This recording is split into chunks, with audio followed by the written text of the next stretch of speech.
Thank you for joining us. First at 4, a candidate for Minnesota Secretary of State and his campaign manager recovering after a parade crash. Yes, it happened at Steamboat Days Parade in Carver yesterday. Carver County Sheriff's Office says John Howe and Tim Drugsma, Howe's campaign manager, fell off a parade float. Now, Howe posted a photo from the hospital on Twitter with the caption, "Campaigning can be difficult some days, keep the faith." The Republican said he had to get 14 staples to the back of his head. Drugsma also took to Twitter, posting a picture saying that feeling when a 2,800-pound trailer runs over you. He went on to thank first responders, and we're going to hear more from Howe coming up at 5 o'clock. Rochester police believe a man who was shot and killed this morning was being targeted by the suspect. It happened at Bob's Trailer Court. Authorities say the victim was shot in the face after answering a knock at the door. Another person in the trailer heard the gunshot and called 911. The victim has not yet been identified, and police are still looking for that suspect. Hurricane Florence is gaining strength as it continues to target the Carolinas, now a major Category 4 storm. A state of emergency is in effect in several states right now. Carolina Beach is in the middle of the track, and that is where NBC's Jay Gray is with a closer look at preparations. Beachside, things are just about perfect right now. It's been beautiful the last few days. But the situation along the South Atlantic shoreline is expected to change dramatically. The forecast places North Carolina in the bullseye of Hurricane Florence. The storm is rapidly getting stronger. Florence is a monster, a major hurricane visible from space, churning in the Atlantic, gathering strength and pushing toward the coast. There really is a serious threat from dangerous winds, dangerous coastal storm surge, and also dangerous riverine flooding caused by high amounts of precipitation. Hundreds of thousands in the strike zone are getting ready, gathering plywood to board windows and sandbags to block floodwaters. I'm worried. I want a generator. There's been a run on generators and everything else needed to ride out the storm. I got candles, I got flashlights, I got tons of gallons of water. Yeah, I'm ready. Working, waiting, and watching as Florence closes in. Evacuation orders have already been issued for parts of the Outer Banks, and that area will expand tomorrow. Florence is expected to make landfall Thursday night into Friday morning. Jay Gray, NBC News, Carolina Beach, North Carolina. Coming up on NBC Nightly News with Lester Holt, more live coverage as Hurricane Florence targets the Carolinas. That is at 5:30, right after KARE 11 News at 5. Well, the ousted chief of CBS, Les Moonves, could be owed more than $120 million if the network's investigation fails to find evidence of sexual misconduct. Moonves stepped down yesterday following new allegations in a New Yorker article. A dozen women have now accused Moonves of mistreatment, including groping and retaliation if they resisted him. CBS has hired 2 law firms to investigate the claims. The findings of that investigation will determine if Moonves receives a severance. The White House once again pushing back against a new book portraying a tumultuous Trump administration. Journalist Bob Woodward says he was meticulous and careful and interviewed more than 100 people for his book Fear, which tells stories of frustrated administration officials. Today, Press Secretary Sarah Huckabee Sanders slammed the book for citing unnamed sources, which seems incredibly reckless for a book to make such outrageous claims, to not even take the time to get a $10 fact checker to call around and verify that some of these quotes were happening. Well, today, Woodward, a 2-time Pulitzer Prize winner, defended his reporting, saying the incidents in the book are not anonymous and include dates and times. On Twitter, President Trump called Woodward a liar. Woodward's book goes on sale tomorrow. More developments today in the case involving a Dallas police officer who shot and killed a neighbor, claiming that she had mistaken his apartment for her own. Officer Amber Geiger was arrested on manslaughter charges yesterday. Now the district attorney says she's taking the case to a grand jury, which will make the ultimate charging decision. Police say it's not clear yet what the interaction was between Geiger and the victim, Botham Jean, before last week's shooting. The victim's family, though, is demanding answers. I'm not satisfied that we have all the answers. And the number one answer that I want is what happened.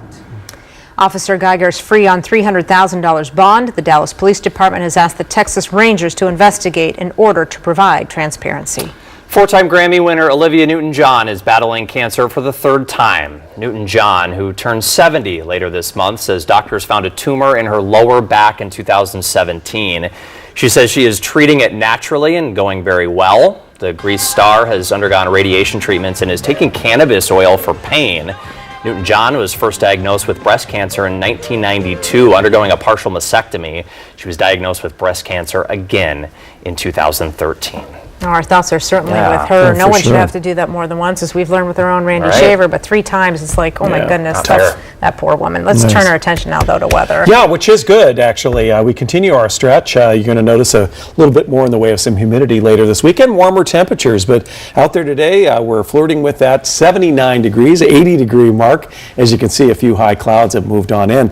A pretty popular number, as you can see, right in the upper 70s around the greater Twin Cities. Further afield, you get that Marshall checking in with 82 currently, 81 in Ortonville, and Moorhead with 81 degrees. So go do it and on into the evening. It looks pretty quiet. A few more clouds, as mentioned, will be with us with the low 70s a little bit later on. Not quite as cool overnight tonight, but we'll have more to tell you about that coming up here.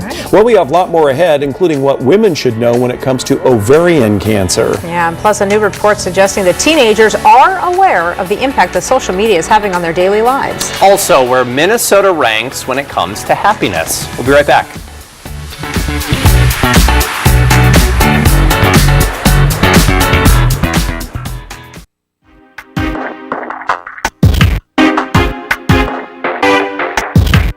September is Ovarian Cancer Awareness Month, and this Saturday you can join thousands of Minnesotans in the battle against the disease at the home Teal Strides for Ovarian Cancer Walk Run. And today we are being joined by 2 co-chairs of the event, Mary Pat Osland and Nancy Libby. It's good to have you both here with us today. You're in bright colors here. This is personal for you more than most. Tell us about that and your experience. Yes, I was diagnosed 14 years ago with ovarian cancer. And what I learned right away, and what is really scary, is that I was super lucky because I was diagnosed early with this disease. And unfortunately, there is no detection test. Women need to know that. So most people, most women are diagnosed in the late stages, and it's like over 80%. What brought you in to be checked? Just a regular checkup. It's just very fluky that they found it early. It's just, it was very fluky. I was just super lucky. Common symptoms, though? Thanks for asking that question. That's what's important to know, and that's what's so great about MOCA, or Minnesota Ovarian Cancer Alliance, is their mission is to help educate women and the medical community on the symptoms, because they're really vague. It's could be abdominal pain, feeling full quickly, urinary symptoms. I mean, and when we say you have these symptoms, and I know they're very vague, but if you have them on a consistent basis, they should go see their healthcare provider. Well, that's the mission, and to educate and to support, obviously, women and families going through this. The big event, this is your big fundraiser. Tell us about it this Saturday. So Home Teal Strides is this Saturday in Roslyn Park in Edina. We're really excited about the event. It's a 5K run, a 2K walk, and a kids fun run. Along with those events, there'll be other activities with music and games and sponsor tents, and we're very excited. It is our biggest fundraiser. And you're expecting not 1,000, but thousands of people to come out. We should get over 3,000 participants, so we hope more people will join us. And what difference does this support make? Let's talk about that. Well, a couple of things. One, if you're impacted by this disease, either you're affected or a family member is affected, I cannot tell you how inspirational it is to show up and be surrounded by 3,000 other people who care. You know, sometimes when you are faced with something as serious as this, it can feel pretty lonely. So that's overwhelming. The second thing is that it raises money for research, and that's one of MOCA's missions, is to raise money for research so we can get a detection test and we can get better treatments. Mary Pat and Nancy, thank you for being with us today.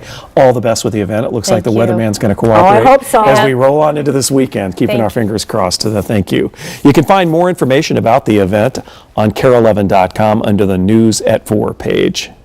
I'm going to be feeding you money trying to get a good forecast for that, for sure. Yeah, thank you guys. Appreciate it. A new report finding the majority of teenagers have a mobile device and are glued to them pretty much all day. Yeah, not surprising, probably. Right. Most adults are glued to them as well. But how kids feel about their constant social media use may actually surprise you. NBC's Erica Edwards reports. She was looking right at me. Remember when a trio of teen girls usually meant loud squeals and laughter?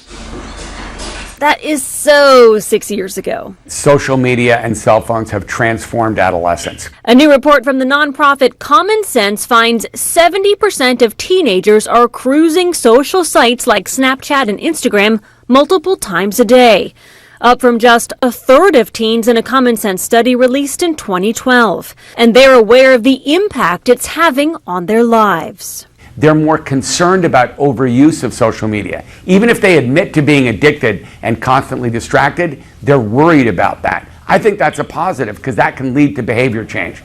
Common Sense found kids largely have a good amount of common sense about what they see online, like manipulation that can occur on social media, bullying, hate speech, or inappropriate content. This is reality going forward in our kids' lives. But we can provide them guidance and judgment as to how best to use social media in a positive way and also to avoid the pitfalls. Parents can help by creating device-free zones in the house, like the dinner table, and being good role models by turning off their own cell phones.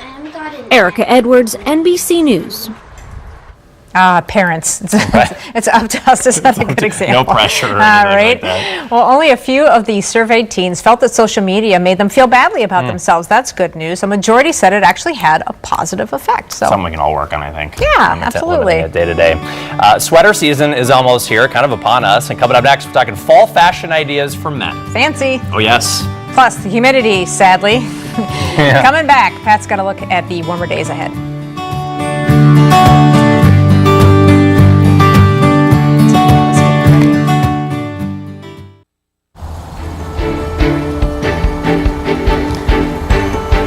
We are noticing some clouds moving back in this afternoon. Along with that, a little bit higher humidity. The dew point temperature, which has been closer to 50 and now closing in on near 60 degrees, and that number likely to climb as we go through the next several days, even towards the weekend. But stays fairly dry the way it's looking, more isolated any kind of shower activity. 81 in Blaine right now, 79 in Lakeville. That's pretty popular.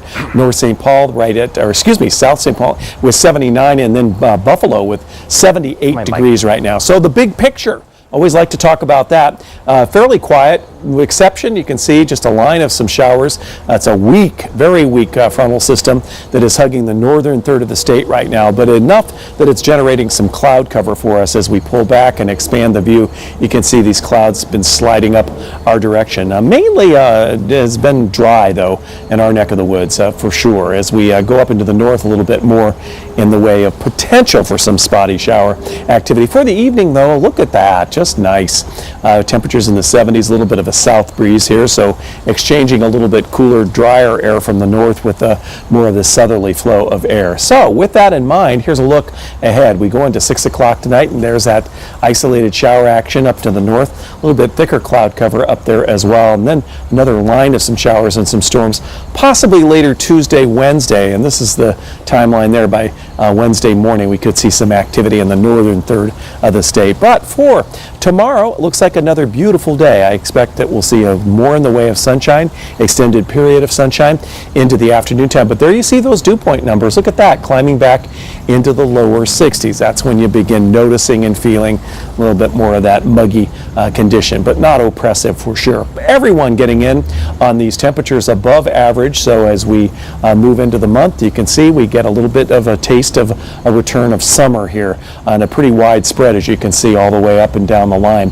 This is a look ahead as we take a moment here to look at what's in store for us. We have a little bit more in the way of windy conditions for tomorrow, so a little bit stronger wind developing, warmer by Wednesday in the middle 80s and warm and sunny for your Thursday, and it stays warm all the way into Saturday with isolated showers possible. That's looks like our closest threat of shower activity happening, and then by Sunday right near 79 and significantly cooler, the long range showing by the time we hit next Monday, Brian. So enjoying a week of summertime return. Got to enjoy it while we can, right? Yeah. Thank you very much, Pat. Well, soon the leaves are going to be changing, and so will our wardrobe. It's a fun time of the year when it comes to that.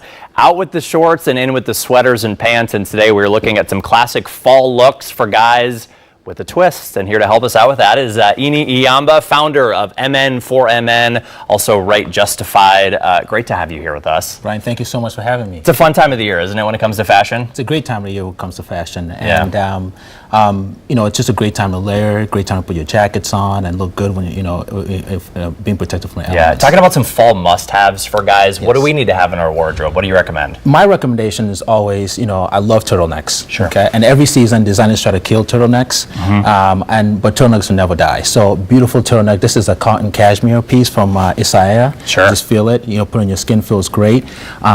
We also have to have a statement piece. That fall overcoat, nice plaid, great fabric.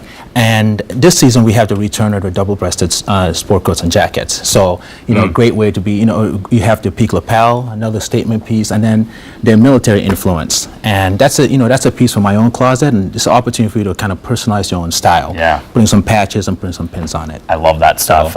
Some good ideas now. You're going to help inspire us, right? Get some good fall looks going here. And we have some models over here that want to make their way over. Yes. Who do we have first? So this is Jonathan, and this is, this is from my own collection called Right Justified, and we're launching on September 22nd. So what Jonathan has on is really kind of a beautiful sky blue Henley, and then we have our interpretation of the trucker jacket, which is a suede with a shearling collar. And that's what he's wearing right now. So, very transitional. Spring, fall, you can wear it. It's all seasons you can wear. And that's the key. Got to get some use out of stuff throughout the seasons. Exactly. Good job. Well done. Moving on. Who we have next? Now we have Eku coming out. Okay. Again, reinterpretation of the classics. It's all about classic clean lines, giving that subtle edge. But paying attention to intensity and detail. So here, what we did is we have a round collar Oxford. Just kind of giving something a little different. It's obviously pink, and then we paired it with a beautiful perforated blazer. Okay. In navy, so it's a beautiful piece. A lot of different shades of blue. A lot of different shades of blue. Yeah. When all fails with men, you always go back to blue, right? There you go. So. It's our safe place, yes, right? Yes, definitely. Awesome. Good job, man. And then last but not least? Last but not least is Alex. Here's a beautiful kind of fall color, that cocoa color suede. You can see the military influence in that. We call that a cadet jacket, okay? Paired that off with basically a printed camp shirt. And one of my favorite silhouettes for trousers this season is the single pleat. Gives you a little bit of room in the thigh and it narrows down the leg. So you can wear it with your trainers as he has on. Yeah, I like that with this. Yeah, great look, right? The sneakers, yeah. Right now it's all about that kind of soft tailoring, so that the ability to transition from sportswear to active, but just, still being cool. So that's what we have, Alex doing right now. He looks very cool, He's got the cool look on. I love the hair. Obviously, I didn't get that, right? Get that jeans. So, loving it. So thank you guys. Yeah. Awesome job. Really quick, Right Justified, new line. I know you're really excited about it. How can people learn more? Very, very excited about Right Justified. You can learn more about it at mn4mn.com. That's where you can buy more tickets. You can buy your tickets online. Okay. And also on September 22nd, we are launching the Right Justified collection. Okay. And so that's an opportunity to come and see the collection with the beautiful models that are going to be there and help us build the Right Justified from there. You can get tickets for that online. You can get tickets online at mn4mn.com once again. Okay, yes. Fantastic. Thanks for coming by. Brian, thank you so much for having me. We appreciate it. We're all inspired now for all of our fall fashion. We have more information for you, of course, about MN4MN at KARE11.com. We'll be right back. Stay tuned. Good job.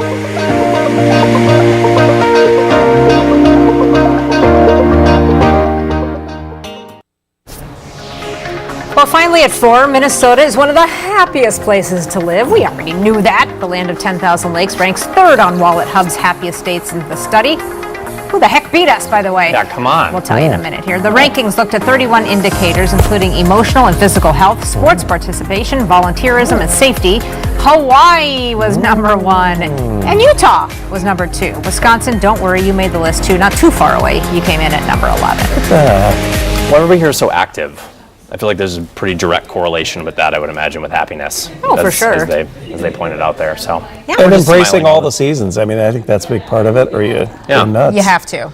You know what we're going to embrace? Puppies. They're going to be on the show tomorrow, by the way. Oh, that's going to be nice. Yes, it's going to be fun. They have a big benefit coming up. Nice forecast taking you all the way into the weekend with temperatures above average into the 80s the way it's shaping up right now, everybody. All right. Thanks for being here, everybody. Appreciate it very much. Have a great evening, and we'll see you back here at 5 o'clock. Take care.